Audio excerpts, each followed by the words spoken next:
Dala! So today I wanted to talk to you about gifted children in Africa and sometimes the difficulties that they have to encounter.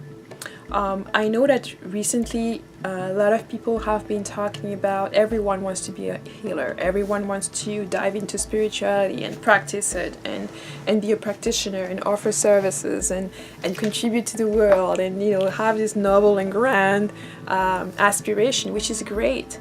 But I think what people don't necessarily spend time understanding is that it comes at great cost. Most of us who are healers or who are energy sensitive or who are able to sense certain spirits or certain things, it's not something we can turn on and off. It's not necessarily something that that is enjoyable all the time. Sometimes you may get information that is negative about somebody you know. Sometimes it's about somebody you love and trust, and sometimes it's even about knowing that somebody's blatantly lying to you and while you have that information. So it's not like an easy breezy kind of road where you just have like fame and glamour. No, it's sometimes really hard, it's sometimes really painful, and sometimes very difficult. Sometimes there are even information that you have that you wish you could change, but you can't do anything about it. And so you can feel hurt, you can feel pain in that. So it's not something that's just you're gonna do it for fame. This is not something. Usually people who are serious don't choose to become healers. You are cold. People come to you, you help in a system, and then it becomes part of who you are. That part of you outside just shine out.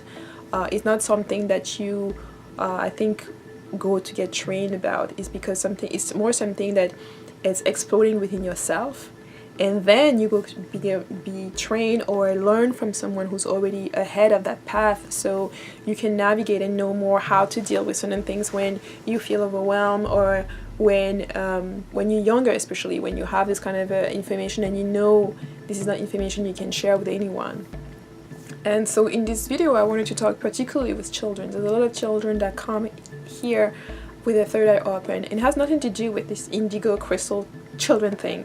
This has been happening for centuries and centuries, that we have children in Africa that were born with a full sight of the visible and the invisible, and connecting the two worlds, and being able to see the energetical makeup of someone or of something. And those children a lot of time have been persecuted oftentimes by people who are negative.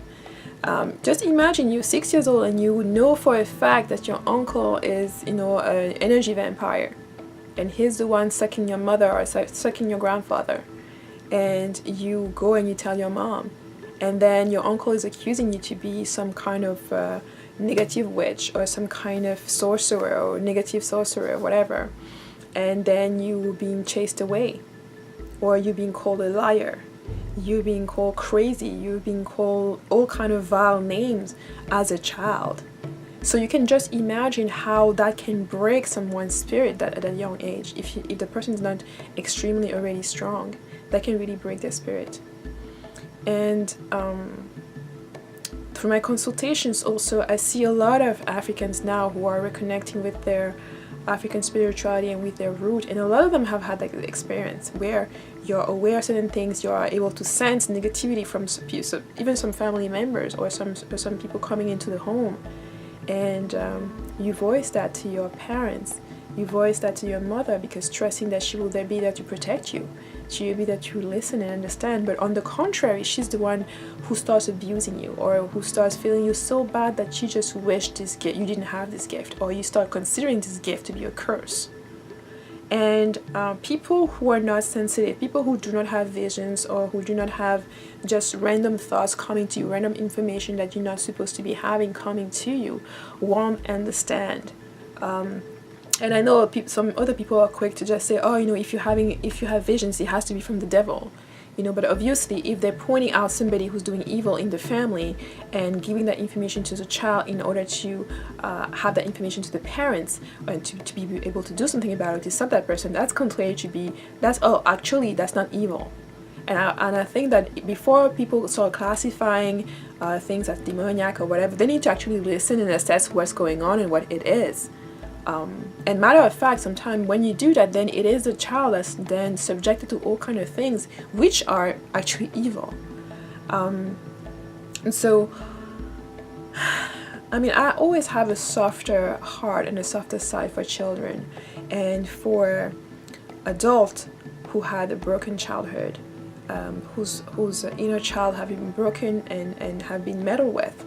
And that's why I always take my videos and speak to the mothers. There are some single fathers too, and some fathers are also involved, and this message also goes to them. But because the mother is the one who's carrying the child for 9 months, I think most mothers still don't understand how important the bond between the mother and the child is, how important is the trust between a child and a mother. If your child cannot come to you to tell you all of their worries, who do you think they're going to go to? Who do you think are going to be able to understand them? So I always tell clients, when your children are telling you something, listen. It may not even make sense at that moment, just keep it in the back of your mind. But protect your child. Protect your child. Because sometimes those people who are evil, who are doing evil, or who are, sucking you dry or whatever, who are around you that you may not be aware, they will be able to sense that your child is aware of them, is aware that they're doing that, and they may try to hurt your child. And it is your responsibility as a parent to protect that child. And the first way you can do it is to listen to what the child has to say, whether you believe it or not. I encourage you to just listen and to find in your heart to protect those children. A 2-year-old, a 3-year-old cannot make up the stuff, okay? So it's important to just listen to them and to build that trust. For example, I know when I look at my child and I ask him a thing, I know I know exactly when he's lying and when he's not. And we've played that game before, and now he understands. Truly, mom knows. He's like, I have special powers because I always know if he's trying to trick me. In that sense. So that's your job. That's your job, to know your child. You should be able to know if something went wrong at school, to know from the moment you say hello, the moment you pick him up, to know that something is not right. Even until this day, when I talk to my father and he say, "Are you okay?" and I respond, "Yeah," right away he knows that something is not right. I don't have to necessarily go on to tell him everything, but he will sense it already. My mother the same.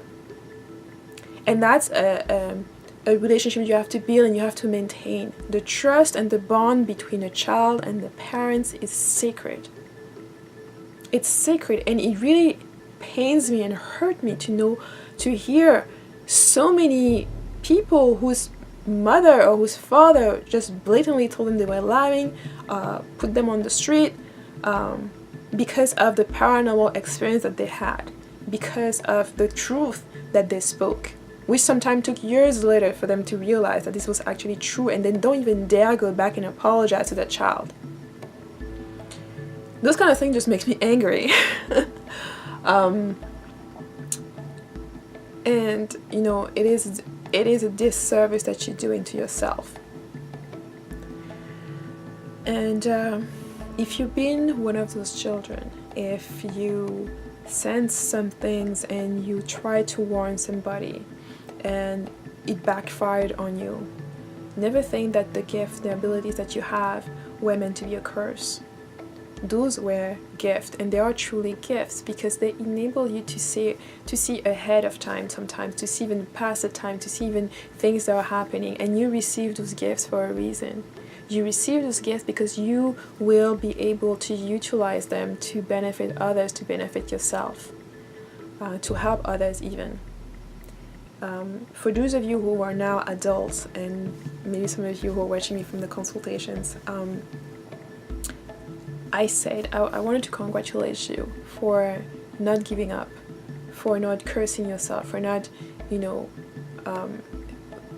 giving up and thinking you were becoming mad, for now embracing fully who you are and accepting your gifts and accepting to use them to help as many people as you can, despite the fact that some will never understand and some will criticize you, some will, just bring you negativity. So I want to congratulate you on your journey and to talk to you and your inner child and to say that, you're never alone. There are many of us that felt misunderstood, that been chastised, that have been, called certain names. I was even recently talking about the trolls. But we are many, and there are many more coming. And because we are more and more children are having those gifts because it's needed. Because the amount of people who just think they can go around doing whatever they want, hurting other people, taking energy and doing all this different stuff, we need more warners. We need more people who are going to be on the other side of that. And I think this is why more and more children like that are being born, more and more deciding to come to, reestablish the balance and put those people into their place where they belong. And so I encourage you to nurture that child, to let her grow and reach you and be with you now, because you need it and because we all need you.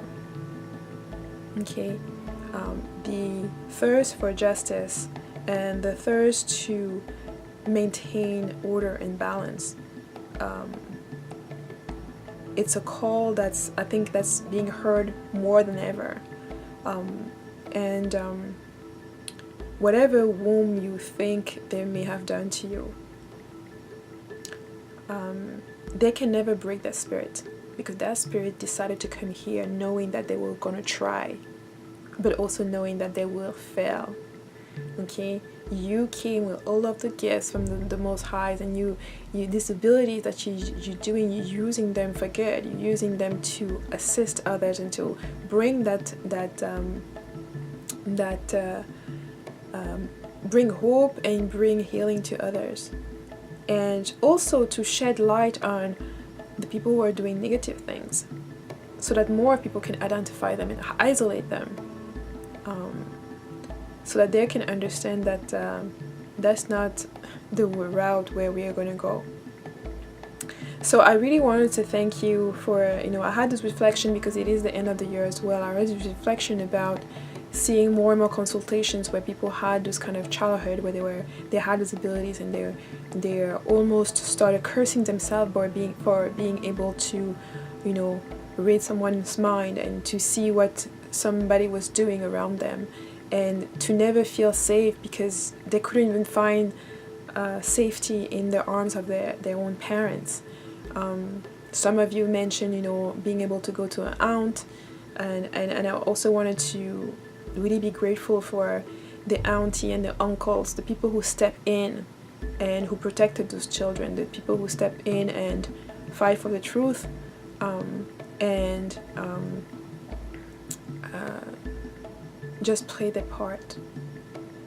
And I think that's kind of like the best thing about community, is that when someone fails, that someone else is able, another member of the family or the community is able to step in and do the right thing.